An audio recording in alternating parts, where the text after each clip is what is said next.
Selamat pagi, perkenalkan nama saya Cecilia Yuliniar. Saya selaku perwakilan dari kelompok 2 dengan teman saya Muna Moniro. Kami dari Prodi Pendidikan Matematika kelas B sore semester 1. Kami akan mempresentasikan hasil makalah kami dari mata kuliah pengantar pendidikan yang berjudul Unsur-unsur Pendidikan. Sasaran pendidikan adalah manusia. Pendidikan bermaksud membantu peserta didik untuk menumbuh kembangkan potensi-potensi kemanusiaannya. Potensi kemanusiaan merupakan benih kemungkinan untuk menjadi manusia seutuhnya. Tugas mendidik hanya mungkin dilakukan dengan benar dan tepat sasaran jika pendidik memiliki gambaran yang jelas tentang siapa manusia itu sebenarnya dan serta mengetahui pengertian dan unsur-unsur pendidikan. Pengertian pendidikan itu sendiri, seperti sifat sasarannya itu manusia, mengandung banyak aspek dan sifatnya sangat kompleks. Karena sifatnya yang sangat kompleks itu, maka tidak semua batasan pun yang cukup memadai untuk menjelaskan arti pendidikan secara lengkap. Adapun terdapat juga beberapa arti pendidikan yang dikemukakan oleh para ahli agar kita dapat mengetahui dan mengerti apa itu pendidikan. Salah satunya saya mengambil contoh yaitu menurut Ki Hajar Dewantara, beliau merumuskan pengertian pendidikan sebagai berikut. Pendidikan umumnya berarti daya upaya untuk memajukan budi pekerti, yaitu karakter, kekuatan, batin, pikiran atau intelijen, dan jasmani anak-anak selaras dengan alam dan masyarakatnya. Kemudian di bawah ini ada beberapa hal batasan-batasan pendidikan yang berbeda itu berdasarkan fungsinya. Yang pertama itu pendidikan sebagai proses transformasi budaya. Pendidikan diartikan sebagai kegiatan pewarisan budaya dari suatu generasi ke generasi yang lain, seperti bayi yang baru lahir sudah berada di dalam suatu lingkungan budaya tertentu. Di dalam lingkungan masyarakat di mana seorang bayi dilahirkan telah terdapat kebiasaan-kebiasaan tertentu, larangan-larangan dan anjuran dan ajakan tertentu seperti yang dikehendaki oleh masyarakat. Hal-hal tersebut mengenai banyak hal seperti bahasa, cara menerima tamu, makanan, istirahat, bekerja, perkawinan, bercocok tanam, dan masih banyak lagi. Kemudian nilai-nilai kebudayaan tersebut mengalami proses transformasi dari generasi tua ke generasi muda, yaitu yang pertama itu nilai-nilai yang masih cocok diteruskan, kemudian nilai-nilai yang kurang cocok diperbaiki, kemudian yang ketiga itu nilai-nilai yang tidak cocok diganti. Contoh dari nilai-nilai yang masih cocok diteruskan yaitu misalnya nilai kejujuran, rasa tanggung jawab, dan menjadi contoh untuk generasi berikutnya. Kemudian contoh dari nilai-nilai yang kurang cocok diperbaiki, misalnya tata cara peserta pesta perkawinan, tata cara penguburan, dan masih banyak lagi. Kemudian yang ketiga yaitu nilai-nilai yang tidak cocok diganti, misalnya pendidikan seks yang dahulu ditaburkan diganti dengan pendidikan seks melalui pendidikan formal. Kemudian, pendidikan sebagai pembentukan pribadi. Pendidikan diartikan sebagai suatu kegiatan yang sistematis dan sistemik, terarah kepada terbentuknya kepribadian peserta didik. Sistematis karena proses pendidikan berlangsung melalui tahap-tahap berkesinambungan, dan sistemik karena berlangsung dalam semua situasi kondisi di semua lingkungan yang saling mengisi, seperti lingkungan rumah, sekolah, dan masyarakat. Kemudian, pendidikan sebagai proses penyiapan warga negara. Pendidikan diartikan sebagai suatu kegiatan terencana untuk membekali peserta didik agar menjadi warga negara yang baik. Warga negara yang baik diartikan selaku pribadi yang tahu hak dan kewajiban sebagai warga negara. Hal ini ditetapkan dalam Undang-Undang 1945 pasal 27 ayat 2. Kemudian, pendidikan sebagai penyiapan tenaga kerja. Pendidikan sebagai penyiapan tenaga kerja diartikan sebagai kegiatan membimbing peserta didik sehingga memiliki bekal dasar untuk bekerja. Pembekalan dasar berupa pembentukan sikap, pengetahuan, keterampilan kerja. Ia menjadi misi penting dari pendidikan karena bekerja menjadi kebutuhan pokok dalam kehidupan manusia.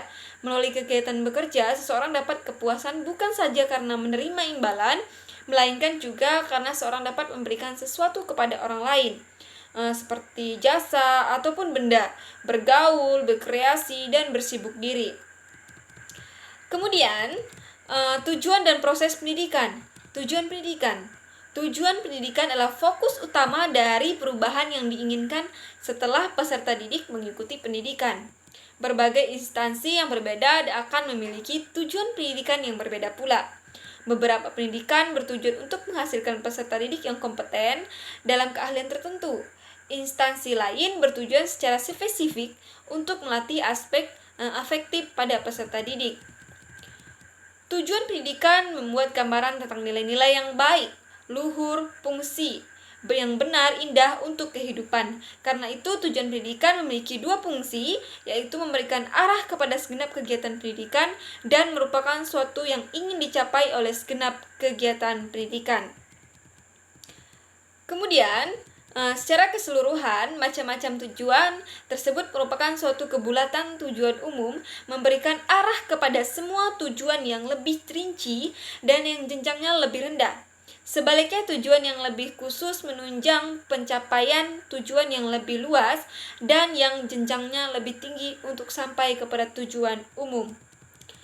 Proses pendidikan merupakan kegiatan mobilitas segenap komponen pendidikan oleh pendidik terarah kepada pencapaian tujuan pendidikan.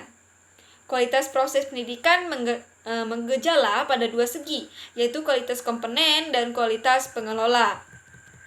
Kemudian, konsep pendidikan sepanjang hayat atau PSH. PSH bertumpu pada keyakinan bahwa pendidikan itu tidak identik dengan persekolahan. PSH merupakan berkesinambungan yang berlangsung sepanjang hidup. Ide tentang PSH hampir tenggelam yang dicetuskan 14 abad yang lalu, kemudian dibangkitkan kembali oleh komunis 3 abad yang lalu di abad 16. Selanjutnya, PSH didefinisikan sebagai tujuan atau ide formal untuk pengorganisasian dan penstrukturan pengalaman pendidikan. Kemudian, ada beberapa alasan mengapa PSH diperlukan. Yang pertama, rasional, kedua, alasan keadilan, ketiga, alasan ekonomi, keempat, alasan faktor sosial yang berhubungan dengan perubahan peranan keluarga, remaja, dan emansipasi wanita dalam kaitannya dengan perkembangan iptek. Kemudian, alasan sifat pekerjaan. Kemudian, kemandirian dalam belajar, arti dan prinsip yang melandasi. Kemandirian dalam belajar diartikan sebagai aktivitas belajar berlangsungnya lebih didorong oleh kemauan sendiri, pilihan sendiri, dan tanggung jawab sendiri dalam pembelajaran. Kemudian alasan yang menopang yaitu menurut Konis Semiawan dan kawan-kawan, yaitu mengemukakan beberapa alasan ya sebagai berikut, yaitu perkembangan iptek berlangsung sangat pesat sehingga tidak mungkin lagi bagi para pendidik, khususnya guru, mengajarkan semua konsep dan fakta kepada peserta didik. Penemuan iptek tidak mutlak benar 100%, sifatnya relatif. Para ahli psikologi umumnya sependapat bahwa peserta didik mudah memahami konsep-konsep yang rumit dan abstrak jika disertai dengan contoh-contoh konkret dan wajar sesuai situasi dan kondisi yang dihadapi dengan mengalami atau mempraktekannya sendiri. Kemudian dalam proses pendidikan dan pembelajaran, pengembangan konsep seharusnya tidak dilepaskan dari pengembangan sikap dan penanaman nilai-nilai ke dalam diri peserta didik. Kemudian unsur-unsur pendidikan. Apa saja unsur-unsur pendidikan? Unsur-unsur pendidikan adalah semua unsur yang harus ada di dalam proses pendidikan, yang kesemuanya itu merupakan kesatuan integral yang saling mengisi. Nah, apa saja unsur-unsur pendidikannya? Yang pertama, subjek yang dibimbing, yaitu peserta didik. Yang kedua, orang yang membimbing, yaitu pendidik. Kemudian yang ketiga, interaksi antara peserta didik dengan pendidik, ya atau interaksi edukatif. Kemudian, ke arah mana bimbingan ditunjukkan? Yaitu tujuan pendidikan. Kemudian, pengaruh yang diberikan dalam bimbingan, itu materi pendidikan. Kemudian, cara yang digunakan dalam bimbingan, itu alat dan metode. Kemudian, tepat tempat di mana peristiwa berlangsungnya, yaitu lingkungan pendidikan. Nah, kesemua unsur di atas sangat penting dalam pendidikan, sebab jika salah satu unsur tidak ada, maka tidak terjadi pendidikan. Misalnya, kalau unsur tujuan pendidikan tidak ada, tidak akan jelas kemana arah anak akan dididik. Atau unsur pendidikan tidak ada, maka tidak akan ada orang yang melaksanakan pendidikan itu. Kalau faktor anak didik tidak ada, tentu orang yang akan dididik tidak ada. Kalau alat-alat pendidikan tidak ada, maka bagaimana melaksanakan pendidikan itu? Demikian pula unsur-unsur lainnya. Ya, yang pertama, peserta didik atau subjek yang dibimbing. Ya, secara etimologi, peserta didik adalah anak didik yang mendapat pengajaran ilmu secara terminologi. Peserta didik adalah anak didik atau individu yang mengalami perubahan perkembangan sehingga masih memerlukan bimbingan atau arahan dalam membentuk kepribadian serta sebagai bagian dari struktural proses pendidikan. Dengan kata lain, peserta didik adalah seorang individu yang tengah mengalami fase perkembangan atau pertumbuhan baik dari segi fisik dan mental maupun pikiran. Peserta didik adalah makhluk yang sedang berada dalam proses pertumbuhan dan perkembangan menurut fitrahnya masing-masing. Kemudian, peserta didik berstatus sebagai subjek didik karena peserta didik adalah subjek atau pribadi yang otonom yang ingin diakui keberadaannya. Peserta didik memiliki ciri-ciri yang perlu dipahami pendidik. Nah, yang pertama, individu yang memiliki potensi fisik atau psikis yang khas. Individu yang sedang berkembang. Individu yang membutuhkan bimbingan individu dan perlakuan manusiawi. Kemudian, individu yang memiliki kemampuan untuk mandiri. Kemudian, hakikat peserta didik.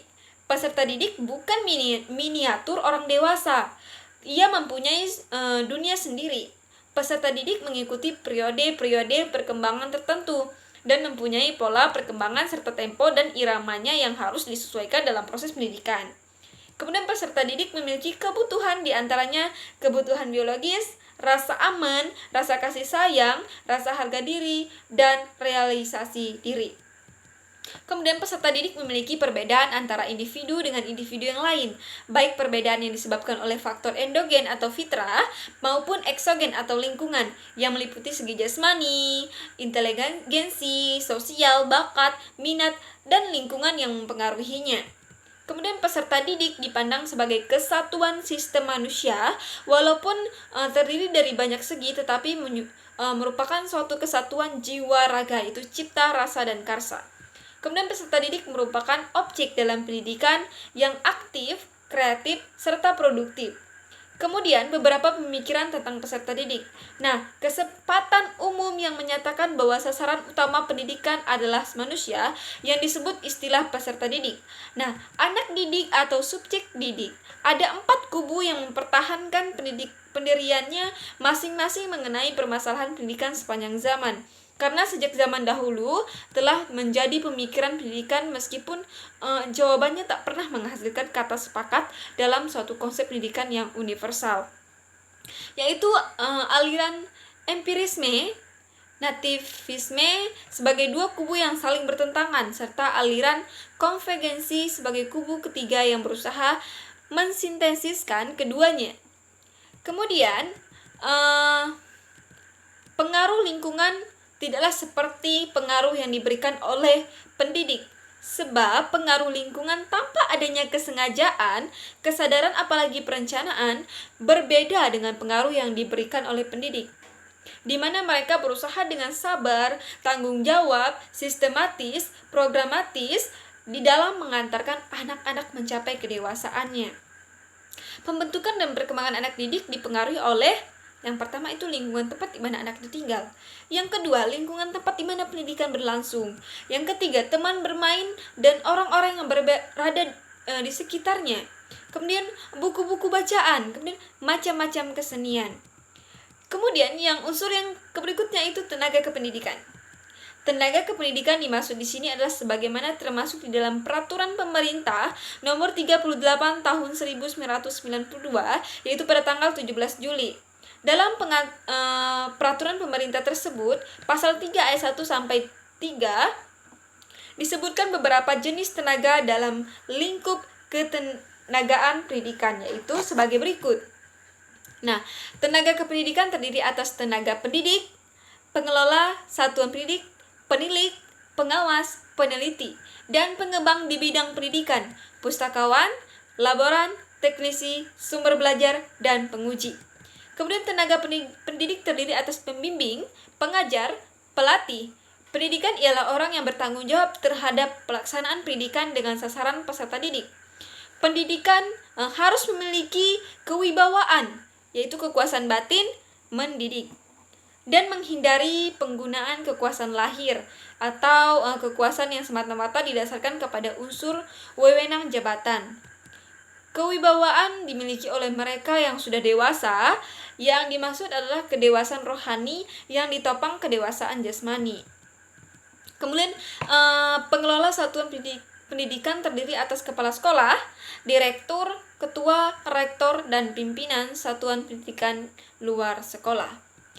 Kemudian, dengan demikian secara umum tenaga kependidikan dapat dibedakan menjadi 4 kategori, yaitu tenaga pendidik, yaitu terdiri atas pembimbing, penguji, pengajar, dan pelatih. Kemudian tenaga fungsional kependidikan, yaitu terdiri atas penilik, pengawas, peneliti, dan pengembang di bidang kependidikan dan pustakawan.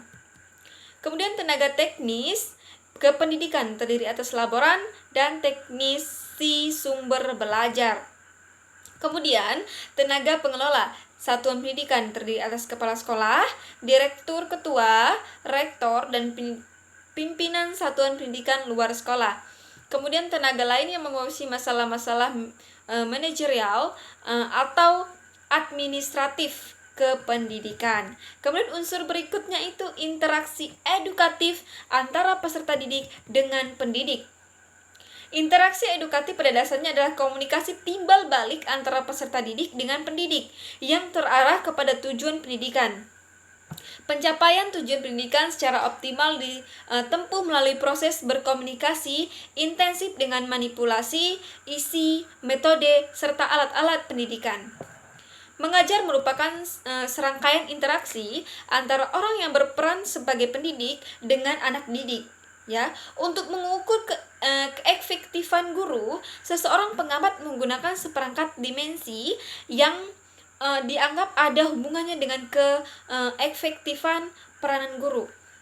Guru dinilai baik atau buruk tergantung pada klasifikasi yang dibuat sesuai dengan skala tertentu.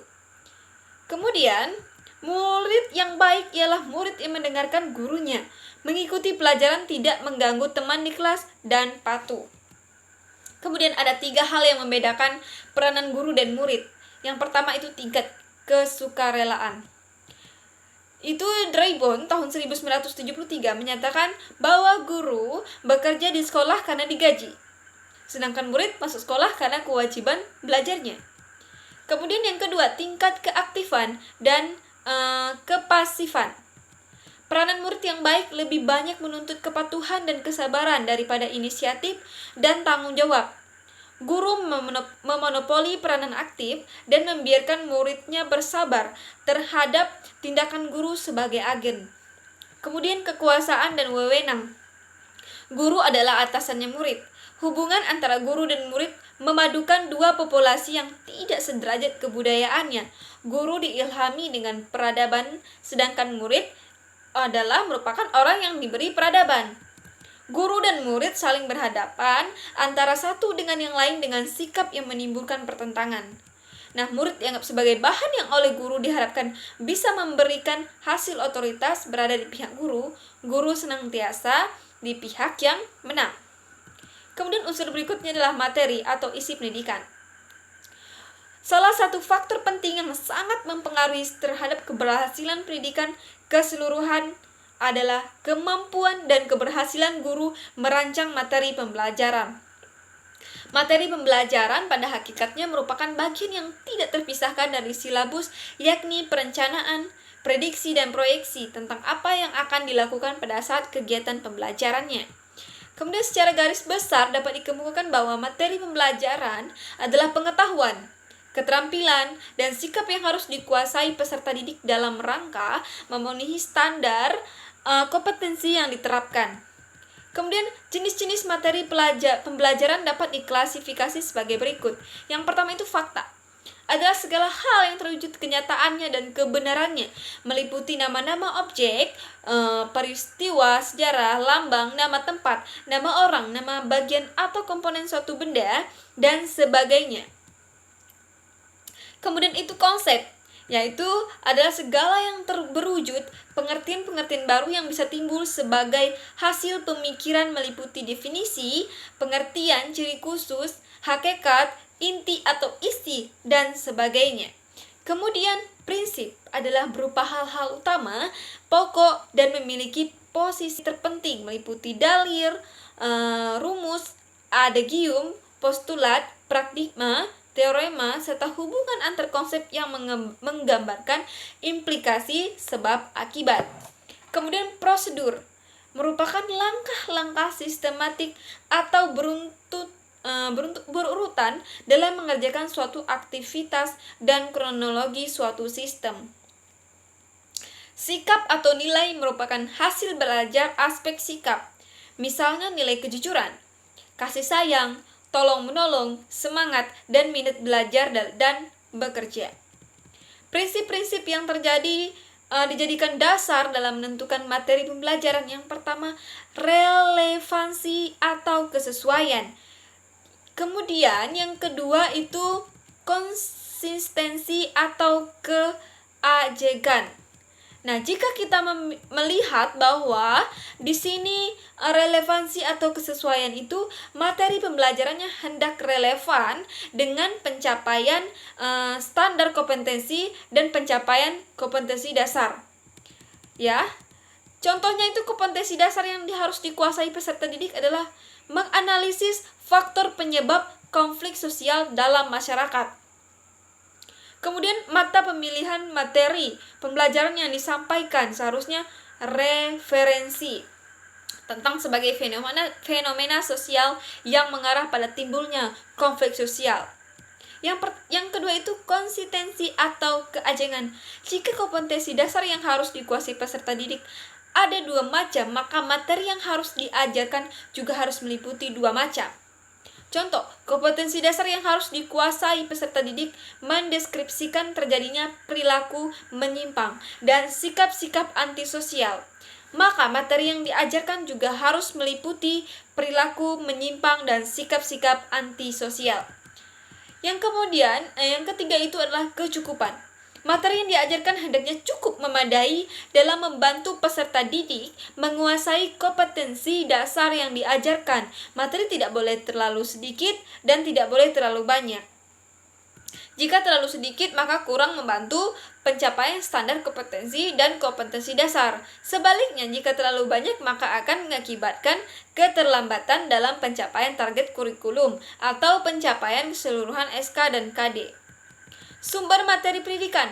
Pertama itu dari buku, laporan hasil penelitian, jurnal atau penerbitan hasil penelitian dan pemikiran ilmiah, kemudian majalah ilmiah, kajian pakar bidang studi, karya profesional, buku kurikulum, terbitan berkala seperti harian, mingguan, dan bulanan, kemudian situs-situs internet.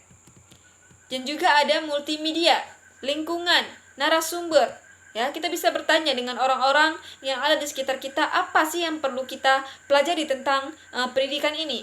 Kemudian, konteks yang mempengaruhi pendidikan. Ini unsur yang berikutnya, yaitu ada alat dan metode. Alat pendidikan adalah segala sesuatu yang membantu terlaksananya pendidikan di dalam mencapai tujuannya, baik berupa benda atau bukan benda. Alat pendidikan dapat dikategorikan ke dalam dua kelompok, yaitu yang bersifat preventif, yaitu mencegah terjadinya hal-hal yang tidak dikehendaki, misalnya larangan, pembatasan, peringatan, bahkan juga hukuman. Kemudian yang kedua itu yang bersifat kuratif, yaitu memperbaiki, misalnya ajakan, contoh, nasihat, dorongan, pemberian, kepercayaan, saran, penjelasan, bahkan juga hukuman. Lingkungan pendidikan biasanya disebut dengan tripusat pendidikan, yaitu keluarga, sekolah, dan masyarakat. Kemudian unsur berikutnya itu sarana dan prasarana. Sarana dan prasarana merupakan segala sesuatu yang bisa dipakai sesuai alat dalam mencapai suatu maksud dan atau tujuan tertentu dan berperan sangat penting bagi keberhasilan dan kelancaran suatu proses, termasuk juga dalam lingkup pendidikan. Sarana dan prasarana adalah fasilitas yang mutlak dipenuhi untuk memberikan kemudahan dan dalam menyelenggarakan suatu kegiatan, walaupun belum bisa memenuhi sarana dan prasarana dengan semestinya. Kemudian unsur berikutnya itu biaya pendidikan. Biaya pendidikan adalah biaya yang dikenakan kepada siswa atau mahasiswa untuk penyelenggaraan dan pembinaan pendidikan serta layanan administrasi akademik. Kemudian unsur berikutnya itu masyarakat. Kemudian kurikulum. Unsur berikutnya itu kurikulum. Kurikulum adalah seperangkat rencana dan pengaturan mengenai tujuan, isi dan bahan pelajaran, serta cara yang digunakan, serta pedoman penyelenggara kegiatan pembelajaran untuk mencapai tujuan pendidikan tertentu. Kemudian unsur berikutnya itu jalur pendidikan. Pendidikan tidak berarti selalu hanya dapat dilalui melalui sekolah, perguruan tinggi atau institusi formal lainnya, padahal justru orang tua yang menjadi wahana terdekat dan tercepat dari jalur pendidikan. Kemudian